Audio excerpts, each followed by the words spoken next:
Hello there, it's time for yet another edition of Business Now. News making headlines in this edition. MRA cowers to pressure from vendors, suspends decision to increase duty on second-hand clothes. Also coming up, local SMEs not impressed with the impact of the Buy Malawi strategy 8 years on. We have these and many more. Please do stick around.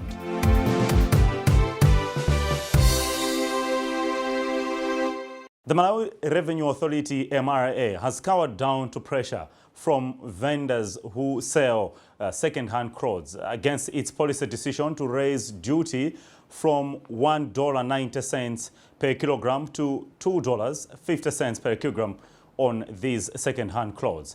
MRA announced the decision this Wednesday after a wave of demonstrations in Lilongwe and some who are mobilizing themselves in the commercial capital Banda. MRA Deputy Commissioner for Lilongwe Port, Kumbo Gondwe, says this essentially means that they have reverted to the old tax regime. Internally, we also looked at the issue because some of the representatives of the importers also approached us. We took that matter up with head office, and the issue was resolved yesterday. Actually, before the vendors even knew. So yesterday we got communication that this is the circular signed by the Commissioner General, John Biswick. The communication is with the effect that the new values have been withdrawn. So it means that the values used to be the same values that were used before the circular on the new values. The implementation is with immediate effect. That means it has already started taking effect. But the issue is, as MRA, our responsibility is to enforce laws of government, including the trade laws. If there's a revision on rates of duty, we enforce that as MRA. If there are concerns from the public, we also take into account those concerns. And as you can see, this issue has been quickly resolved because as MRA listened to the views of the importers and the traders, that's why even the values have been revised.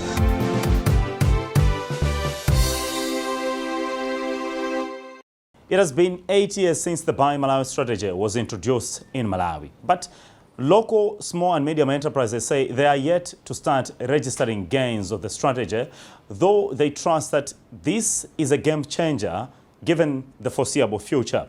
The initiative was launched with an aim of building competitiveness, reducing the country's ballooning import bill, and close the country's wide trade deficit in the short to medium term. Now, an entrepreneur, Kondwani Magwira, has urged government to utilize the Malawi embassies across the globe to find markets for the local producers and, of course, the traders themselves. Ngwira is speaking to Business Now, and he spoke to us at Gateway Mall in Lilongwe at the Buy Malawi Fair Day in the capital. One, if we look at Malawi, we are very good at producing. Honestly speaking, we are good at manufacturing. Look at Malawi Gin, look at Chibuku, look at Malawi Dairy, look at all the products that are here. You would hardly find a poor manufactured product. But where is our problem? If you check, we have had several trade fairs and several exhibitions. Even this one is not the first one. Last year we had them. Even last month, some Malawians traveled to Qatar just to showcase. We are good at showcasing, and we have done. Is that bad? No. But then there is a problem. We don't close the deals. Because in marketing or in business management or in entrepreneurship, the most important thing is after showcasing, have you closed the deal? Have you signed the contracts? Have you identified the buyer? So I was saying, let's learn from countries like China, India. They also faced a similar kind of situation previously, and then realized that colleagues, is too costly to be investing just for exhibition. We need to fight for to close the deals. So the first strategy is making sure that government works with the Malawian embassies wherever they are. Currently, honestly speaking, let's not beat about the bush. Our embassies are not active in terms of trade. We have embassies in Kenya, we have embassies in Brazil, embassies in China, embassies in US. Are they helping? Are they able to assemble buyers to come to Malawi? A chairperson for Comesa Federation for Women in Business, Selina Mwenerupembe, says Malawi should have dedicated shops for local entrepreneurs who have failed to find markets elsewhere. She speaks to Business Now. There are a lot of efforts like this one, exhibiting Malawian products, but also the Malawi Bureau of Standards has put a lot of offers for Malawian producers. I think the government is doing a lot. Only that maybe there are some issues which they need to put effort, like maybe they should look into making sure that we have a jointed value chain from producer, farmer, the people who are processing, and to the market and to the consumer. That is going to help local Malawian. So far, we don't have our own Malawian stores, which we can say that they are selling Malawian products. So there is this based by Malawi, but if someone is looking for where are the Malawian products they are promoting, I would say that there isn't a specific shop which is selling based by Malawi. Meanwhile, Minister of Trade Sosten Gwengwe says the initiative is paying dividends.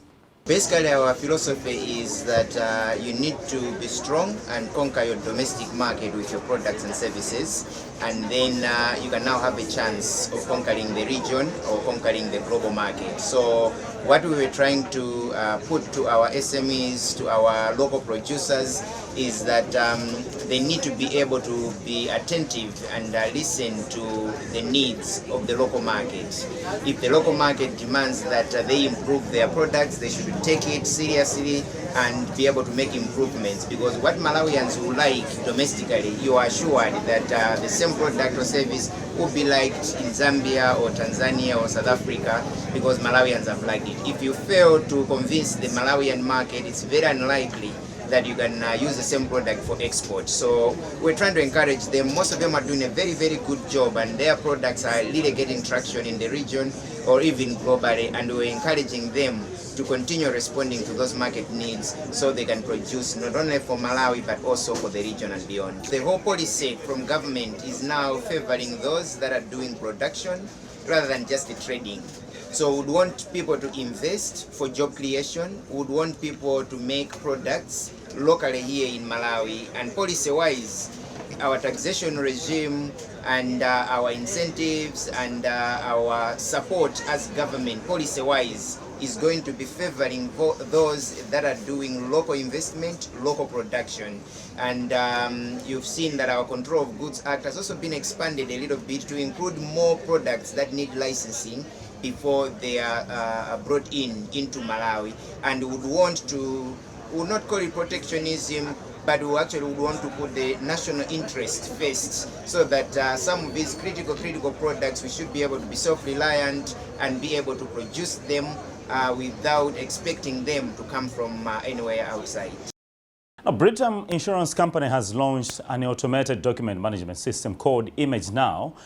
But Beaton's Chief Executive Officer, Wells Major, states that the platform aims to replace the cumbersome manual systems used for storing and handling files, with an aim of improving their customers' experience and reduce the turnaround time. Let's hear from Major.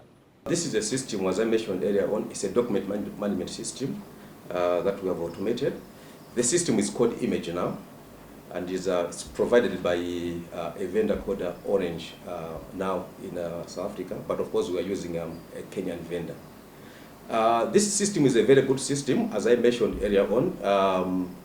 Currently, when you are handling a claim or a file, and writing file, if, for instance, somebody comes to Beaton and says, can I check the status of my claim? It means somebody has to go to the filing room, the registry room, get the file, then get the content of the claim or the status of the claim, which is time consuming.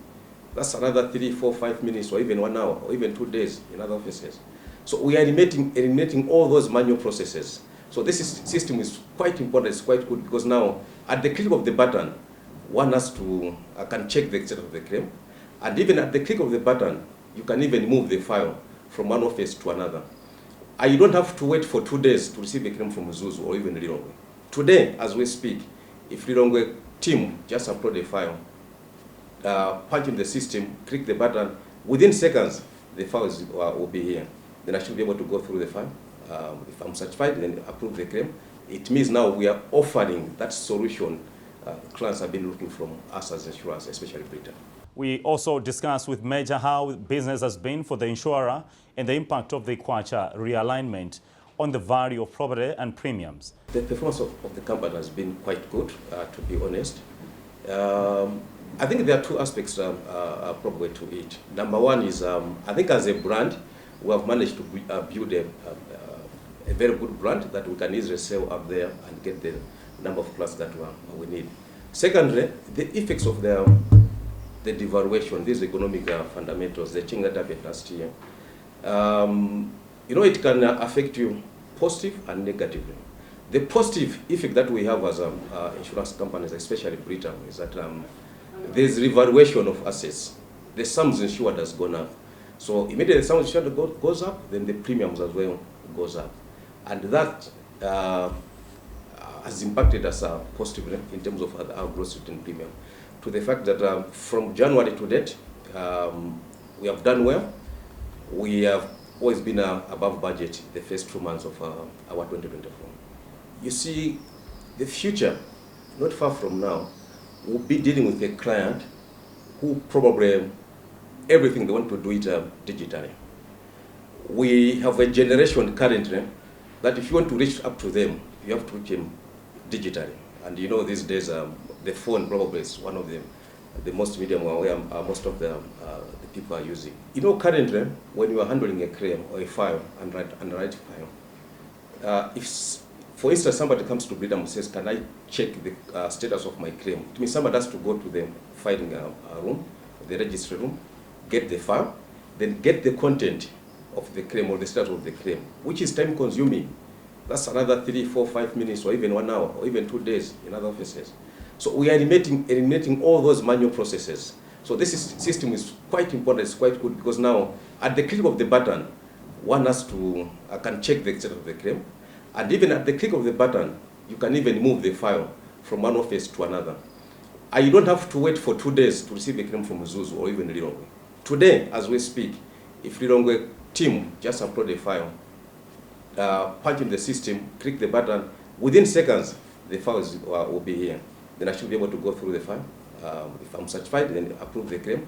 It means now we are offering that solution clients have been looking from us as insurers, especially Beaton.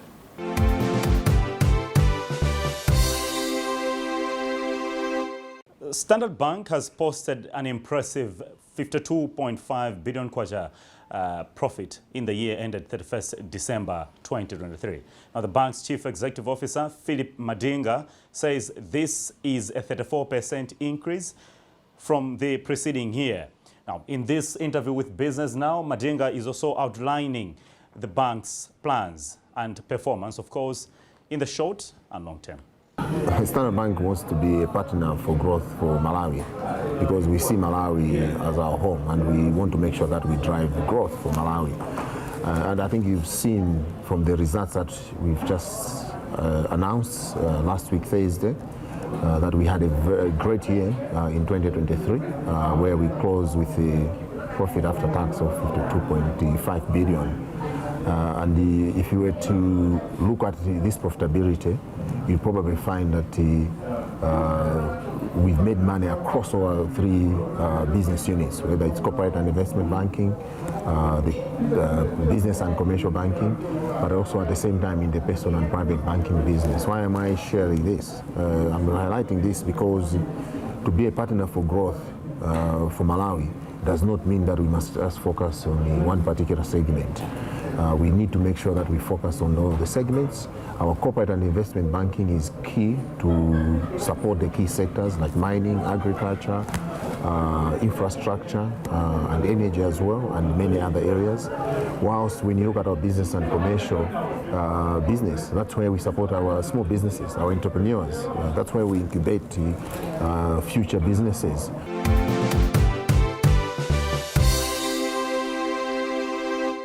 Away from the bank, businesses in the commercial capital Banda risk closure of the premises if they do not renew their licenses by this month end, Banda City Council has said.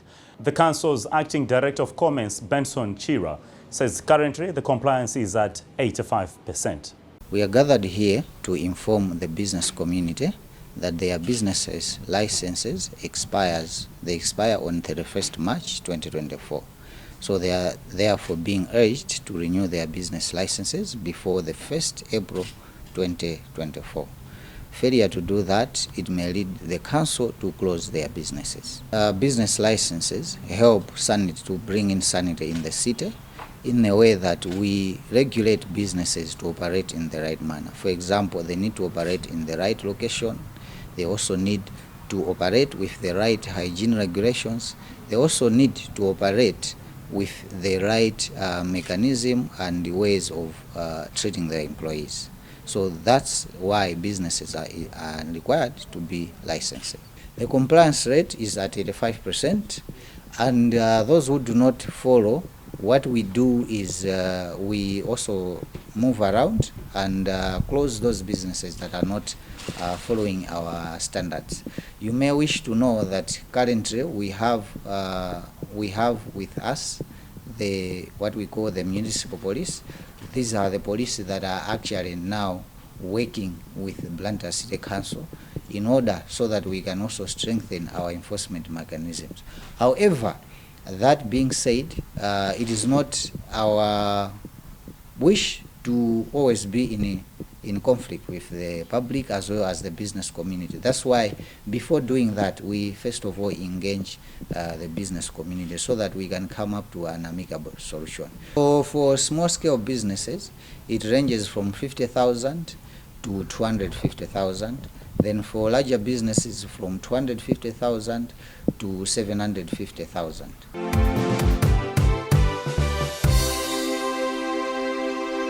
Now, the Malawi Bureau of Standards, MBS, has certified 27 companies registered, authorizing them to install, repair and service weighing instruments to be used in trade.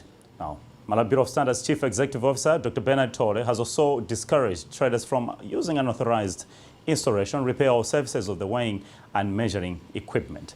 He was speaking in Blantyre after interfacing with trade officers from different district councils and police officers just to help them in compliance of the Metrology Act and of course in line with the Malawi standards. Let's hear from Tole.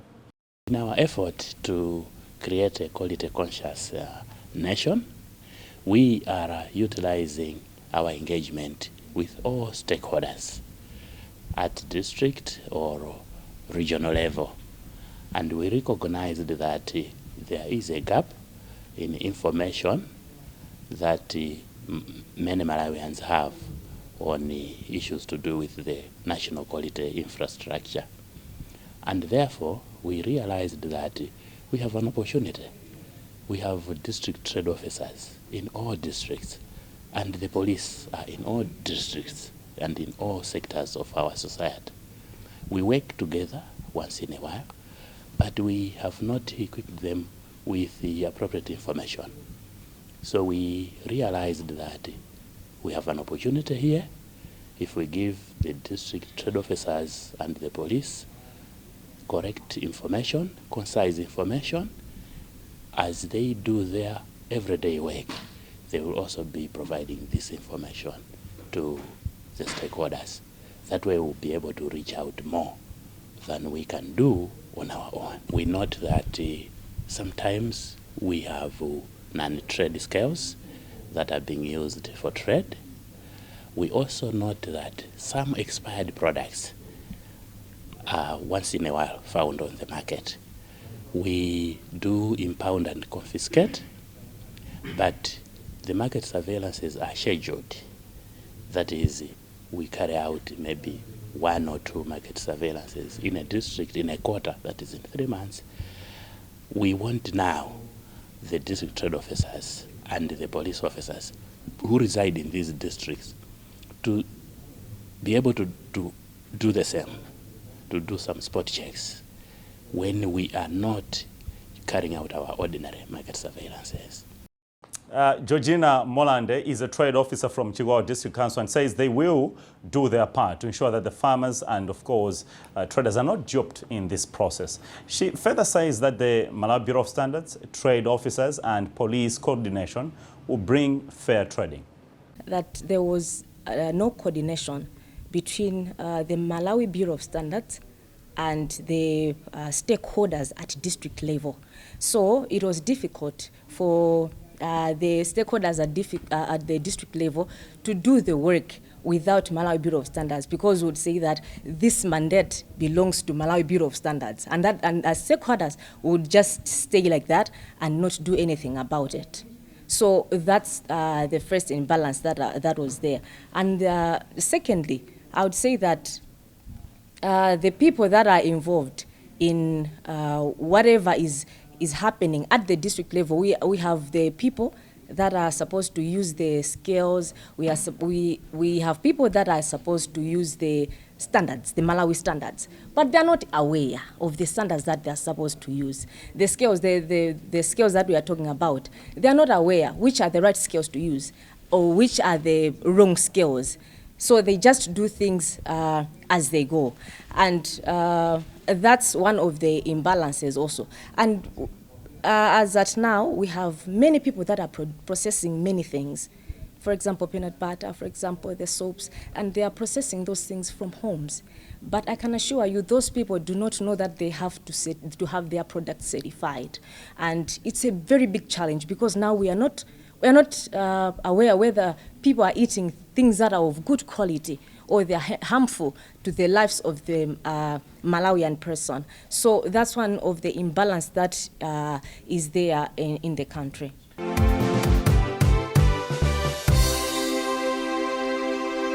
Now that's how we end this edition of Business Now on Zodiak Broadcasting Station.